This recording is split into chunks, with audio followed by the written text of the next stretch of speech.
المطلب نے سب بیٹوں کے نام پر قرہ ڈالا۔ حسن اتفاق سے قرہ حضرت عبداللہ کے نام پر نکلا، جن کو عبد المطلب سب سے زیادہ محبوب رکھتے تھے۔ عبداللہ کا ہاتھ پکڑ کر مذبح یعنی قربان گاہ کی طرف چلے اور چھری ساتھ تھی۔ حضرت عبداللہ کی بہنیں یہ دیکھ کر رونے لگی اور ان میں سے ایک بہن نے یہ کہا کہ اے باپ، آپ 10 اونٹوں اور عبداللہ میں قرہ ڈال کر دیکھیے، اگر قرہ اونٹوں کے نام پر نکل آئے تو 10 اونٹوں کی قربانی کر دیجیے اور ہمارے بھائی عبداللہ کو چھوڑ دیجیے۔ اور اس وقت 10 اونٹ ایک آدمی کی دیت اور خون بہا ہوتے تھے۔ قرہ جو ڈالا گیا تو اتفاق سے حضرت عبداللہ کے ہی نام پر نکلا۔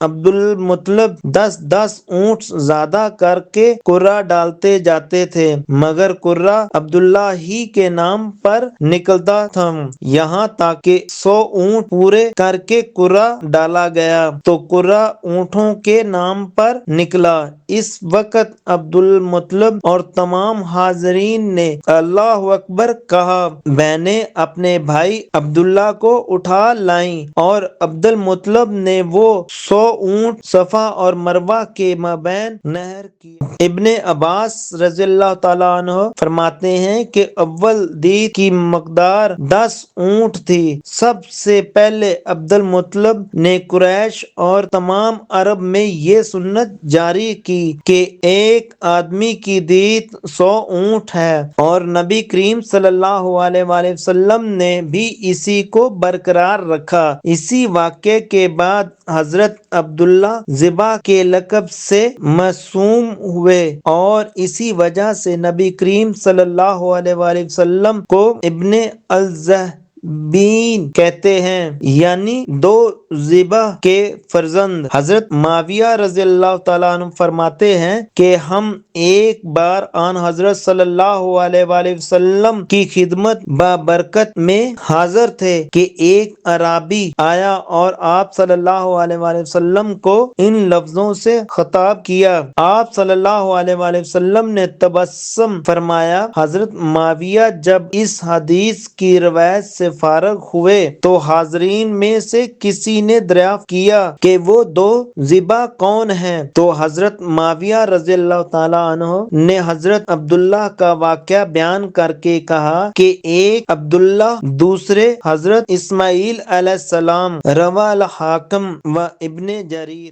علامہ زرقانی فرماتے ہیں کہ قریش جب قحط سالی میں مبتلا ہوتے تو عبد المطلب کو شبیر پہاڑ پر لے جاتے، ان کی برکت سے باران رحمت کی دعا کرتے، اور بار بار ایسا ہوا کہ قریش کی مشکلات عبد المطلب کی برکت سے حل ہوئی۔ ان کی شان عام اہل عرب سے بالکل جدا تھی، اپنی اولاد کو ظلم اور فساد سے منع کرتے اور مکارم اخلاق کی ترغیب دیتے، حقیر اور ادنا امور سے روکتے۔ عبد المطلب نظر کے پورا کرنے کی تائید فرماتے تھے اور محارم مثلاً بہن اور پھوپھی اور خالہ وغیرہ سے نکاح کو منع کرتے، شراب اور زنا، لڑکیوں کو زندہ درگور کرنے اور بیت اللہ کا برہنہ طواف کرنے سے لوگوں کو روکتے، چوروں کے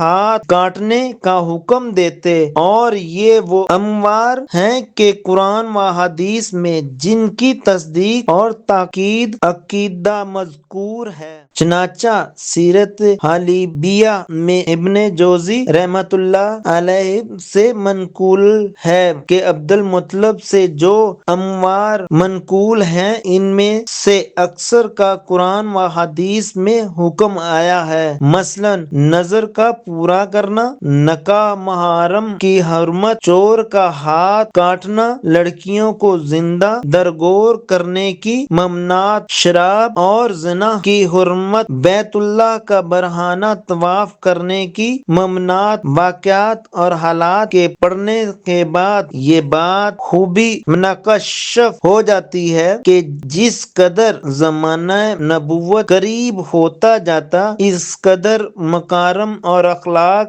اور محاسن آداب انوار و برکات اور خوارق عادات کا ظہور بڑھتا جاتا ہے۔ خصوصاً عبد المطلب کے سوانح زندگی میں جا بجا روائے صلح سچا خواب جو کہ نبوت کا مبدأ اور آغاز ہے نمایاں طور پر دکھائی دیتا ہے۔ عبد المطلب کو جب کبھی کوئی واقعہ پیش آتا تو روائے صلح اور الہامات سے ان کی رہبری اور رہنمائی کی جاتی۔ صحیح مسلم میں وصلہ بن الثقہ رضی اللہ تعالیٰ عنہ سے مروی ہے کہ رسول اللہ صلی اللہ علیہ وآلہ وسلم نے ارشاد فرمایا کہ اللہ تعالیٰ نے اسماعیل علیہ السلام کی اولاد سے بنی کنانہ کو منتخب فرمایا اور بنی کنانہ سے قریش کو اور قریش سے بنی ہاشم کو اور بنی ہاشم سے مجھ کو منتخب اور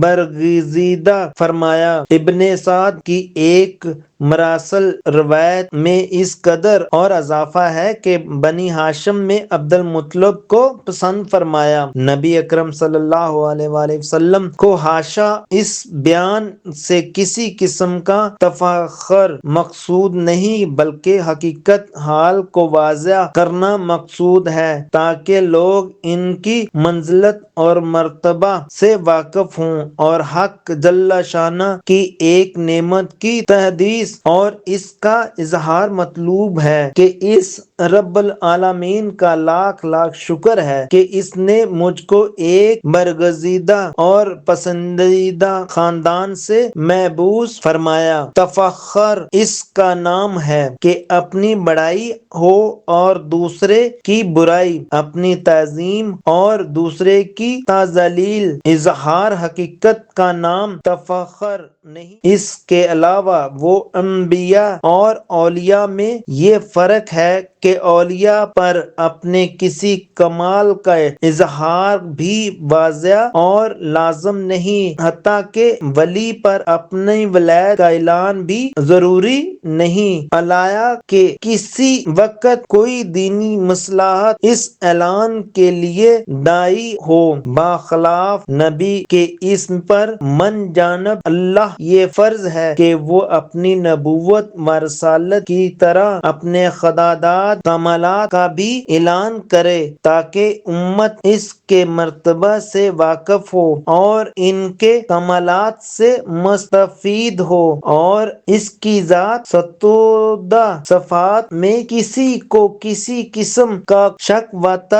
ترددانہ جو خدا نخواستہ کسی بد نصیب کے لیے تخریب ایمان کا باعث بنے، اور تاکہ جس طرح سے اس کی نبوت و رسالت پر ایمان رکھتے ہیں اسی طرح اس کے مصطفیٰ اور مجتبی اور ہر حیثیت سے پسندیدہ اور برگزیدہ ہونے پر بھی ایمان لائیں۔ اور اسی وجہ سے حدیث میں ہے